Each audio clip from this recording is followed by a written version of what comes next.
There's one word and one word only that I have to say to this. Wow. Wow. Now, I gotta admit, I'm a little bit late on this video, a few days. So 17 days after this movie got released, it already grossed $1 billion at the box office on a budget of $145 million. Now, Rotten Tomatoes gave it an 88%.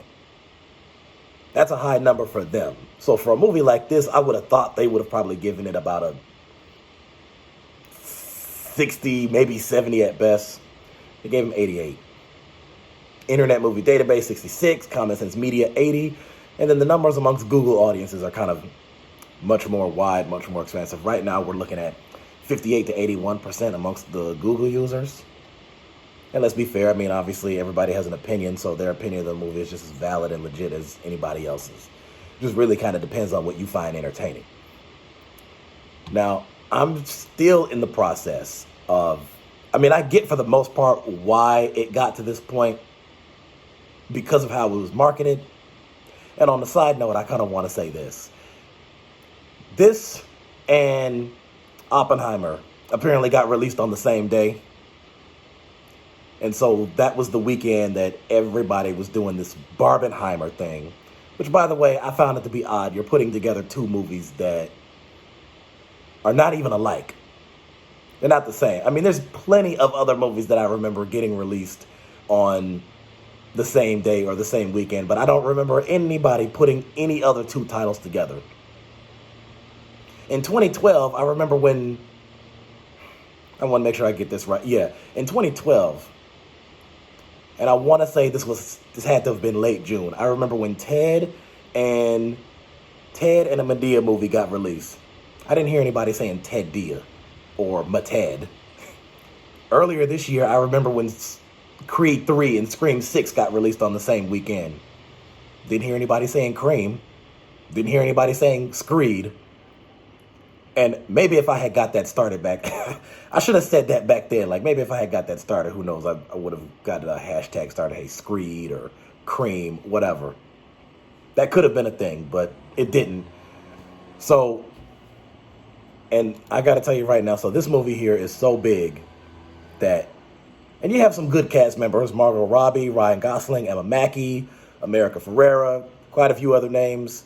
I think John Cena made an appearance in there. He was in there for a few seconds. He also had Will Ferrell. He's usually pretty funny. I mean, my goodness. USA Today. I'm sorry, not USA Today. It just says Today from the Today Show. BBC News. The New York Times. Variety. The Wall Street Journal. CNBC. People Magazine. Vanity Fair. Bloomberg, Forbes, Yahoo News, Consequence, The Hollywood Reporter. A lot of these sources don't even really normally talk about movies, and that's what kind of surprises me about that. You got CNN talking about this, which is supposed to be a political station. I mean, how many movies does CNN talk about? Did they talk about Scream? Did they talk about Creed? Hell, I don't even know if they talked about Mission Impossible or Fast X or Transformers or Megan, or anything that came out this year, or most movies I can think of. This one right here is huge. And I don't even know if, and who knows, I'm not working behind the scenes. I don't really know what the actors and actresses and the producers and the directors are discussing. Maybe it's possible that a lot of them didn't even think that it was going to be this successful, especially this fast. I don't even think they knew they would gross $1 billion. And maybe they did, or maybe that was their expectancy, or maybe that was the goal, in which case the goal was met. I don't know anybody who thought it was going to be this big, because I sure didn't. I really didn't. And so, as usual, there are a lot of arguments and debates and disputes about how this movie was, why it succeeded, or why it failed, in your opinion, depending on why you think it failed or what you see in it. Again, we go to this whole thing about woke and liberal conservative argument. let's look at what some of the reviews on here had to say, because I've read some stuff before. I've heard some people say some stuff on Facebook and social media. So I just want to make sure that I get this right. Let's look at the Google audiences, number one. But first of all, let's look at the synopsis. Barbie and Ken are having the time of their lives in the colorful and seemingly perfect world of Barbie Land. However, when they get a chance to go to the real world, they soon discover the joys and perils of living among humans. The movie was released on July 21st, directed by Greta Gerwig, also produced by Margot Robbie, Tom Ackerley, Robbie Brenner, and quite a few others. Distributed by Warner Brothers Pictures. Box office right now, $1.04 billion. Keep in mind, the Mario Brothers movie right now is the highest grossing film of 2023. They sit right now at $1.3 billion. So think about how fast Barbie got $300 million. They got $300 million in what seemed to be 2 or 3 days, probably even 1 day. So that's a crazy part. And I was already surprised that Mario got 1.3. This one is more likely to surpass that. I mean, wow. This is I don't know if any other movie is going to top it this year, unless they hurry up and just throw out the next Avengers movie or something like that. But I know I digressed a little bit, but let's see this right here. So you have one positive review. So this is a 5-star that says, an unforgettable delight. Oh, where do I even begin? Barbie 2023 is a tour de force that has left me utterly captivated, enchanted, and spellbound. Every moment of this cinematic marvel was nothing short of pure excellence, deserving nothing less than a perfect 10 out of a 10 rating. From the very first frame, Barbie instantly transports you into a world of wonder and imagination. The stunning visuals and breathtaking cinematography create a visually vibrant landscape that is impossible to resist. The attention to detail in the set design, costumes, and visual effects is truly remarkable, making every scene a feast for the eyes. And then this guy has also got about 10 more paragraphs, which I'm not going to get into right now. Let's see if there's anything. I guarantee you there's something here about something woke. I guarantee you. I'm just looking here under the 1 stars. Let's see. Wow. I just had the misfortune of watching the new Barbie movie, and I must say it was an absolute disaster. As a longtime Barbie fan, I was eager to see how they would bring this iconic character to life on the big screen. However, what I witnessed was nothing short of a soulless and poorly executed cash grab. Well, I mean, you could not like the movie if you want to, and I get that, but the cash grab part, I mean, you can't say it was poorly executed. The movie grossed over $1 billion. I mean, that's not poor right there, financially speaking. Again, this has nothing to do with what you actually think of the movie. I mean, you could think it was the best thing ever, you could think it was the worst thing ever, or you could not see it and not care, anything else. But trust me, that wasn't poorly executed. First and foremost, the plot was a complete mess. I felt like the writers couldn't decide whether they wanted to create a meaningful storyline or just string together a series of cliches. The lack of originality was astounding, and I found myself predicting every twist and turn before it even happened. Furthermore, the characters were one-dimensional and lacked any depth or personality. Barbie herself, who is known for her empowering and inspiring qualities, was reduced to a vapid and superficial stereotype. The supporting characters were forgettable, and the so-called antagonist was laughably unconvincing. The animation was also a major disappointment. In an age where we've seen incredible advancements in animation technology, the visuals in this movie felt outdated and cheap. The movements were stiff, and the facial expressions lacked any nuance, making it difficult to connect with the characters on an emotional level. As if the lackluster plot and poor animation weren't enough, the dialogue was cringeworthy. The attempts at humor fell flat, and the attempts at heartfelt moments felt forced and insecure. It seemed like the script was written without any consideration for the audience's intelligence or emotional investment. Additionally, the movie seemed more like a 2-hour commercial for Barbie merchandise than a genuine attempt at storytelling. The constant product placements and blatant marketing tactics were incredibly off-putting and distracting. In conclusion, the new Barbie movie was a major letdown and a disservice to the beloved character and her fans. Instead of being an empowering and heartwarming film, it was a soulless, money-making scheme that lacked any creativity or passion. Save your time and money and skip this one. It's not worth it. Wow. I mean, and there were over 2,700 people that found that helpful. They liked it. I don't know. I think it's well worded, and I think it's fair to say, and I think it makes sense. But again, that really just depends on who you ask. And again, I'm not even going to lie. Listen, this wasn't even close to, and again, listen, no offense to anybody who liked it. And listen, it wasn't close to my favorite at all, but I don't think it was the worst thing ever. And again, I keep saying it. I'm still surprised about it. That's why I keep saying it. It grossed over $1 billion in 17 days. Somebody had to have liked it. I highly doubt that every single person went to this theater and just said, trash, trash, trash. I mean, but you know what? Let me see what, there was something in here that woke. I have to see this one. Barbie largely praised for feminist themes. This was according to Forbes.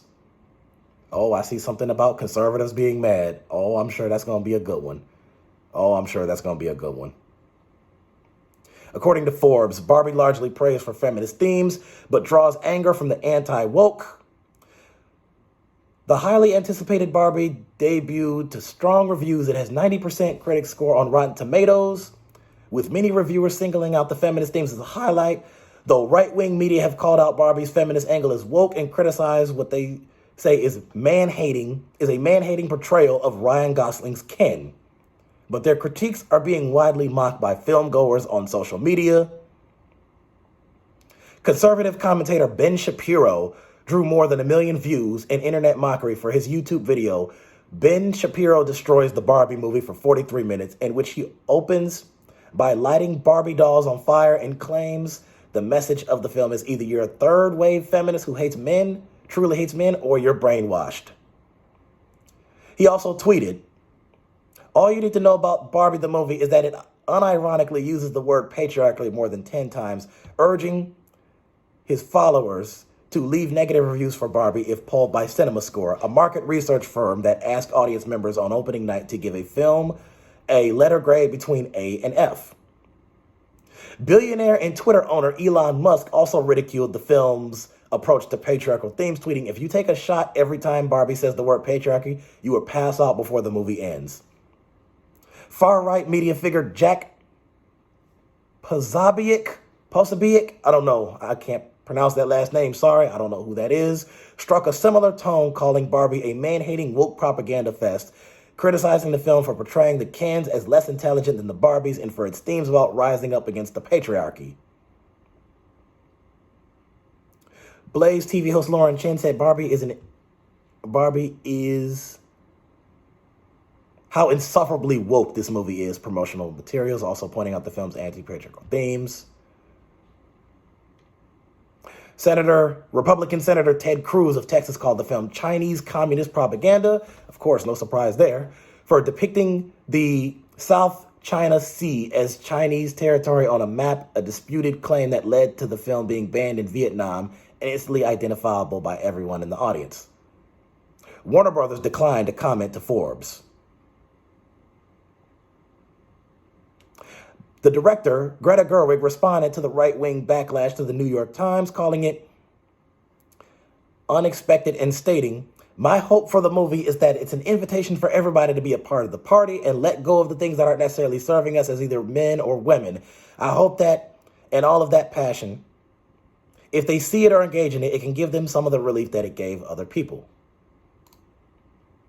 But then let me go back to the other one that said, so this says conservatives are mad. See, I knew that. I can't stop laughing at guys mad because the Barbie movie, blah, blah, blah. Tomato meter, is the Barbie movie feminist? The question is it feminist? In light of this, the endless interviews with director Greta Gerwig and star Margot Robbie promoted this film as a feminist intervention into the doll's original message that a woman's worth was based purely upon her sexual appeal. So, you're talking Barbie was popular amongst girls and the 70s, 80s, 90s, and even early 2000s. There was Barbenheimer. That was a little marketing strategy right there. And then plus, like I said, big stars like Margot Robbie, Ryan Gosling, Will Ferrell, a few others. A number of factors contributed to this movie being financially successful. And again, this has nothing to do with what I personally think of the movie. So even if I thought it was the worst thing ever, I can still say, looking at the numbers objectively, it was financially successful. Okay. If you have a budget of $145 million and your box office is over $1 billion, the global box office, not just the domestic, overall, that's a financial success. That's a financial success. You're talking over, so rounded up to almost 200 million at the budget. That times 5 is $1 billion. So you're talking 5-6 times the budget. That's great for something like that. Yeah. You know what? The only thing I can say to that is this. I say props to them. I'm sure there are some girls and women and other people who are fans who speculating a sequel. I wouldn't be surprised that at this point they might be in production with a sequel. Who knows? Maybe in that movie, Barbie and Ken end up getting together. I don't know why they didn't get together in this movie, but some people have said, oh, it's about woman power. You know, I debated a girl earlier and I said, well, woman power, that shouldn't prevent them from getting together. Those two things are conflated, that they shouldn't be together. So I don't know. I really don't know. So I didn't put that much thought into it. And I'll just tell you, me personally, letter grade C, average C plus. I mean, we're talking 1 to 10, 5, 6, maybe close to 7. Again, this is my personal opinion, but again, I give it props. So, so that's what happened. Is there going to be a movie in 2023 that's going to top that? If those numbers slow down, the only one that could still possibly top it is Mario, but that's not even a landslide. And that says a lot about this movie right here. Kind of says a lot about Mario, too. I saw Mario, too, and that was pretty all right. So other than that, anybody who wants to watch the movie, it's in theaters. And if not, I'm pretty sure something like this is Warner Brothers. So more than likely, this is going to be on Max. Maybe possibly Peacock or one of the, I'm assuming Max. I think Warner Brothers had the contract with HBO Max and now they switched to Max. So I think that's where they're going to go. So other than that, I'm still surprised. I'm still surprised about this. But all I can say is good job to all of them. Good job. And we will see what other movies 2023 brings us and see if this movie has a sequel. But either way, this is still pretty amazing and I'm still shocked.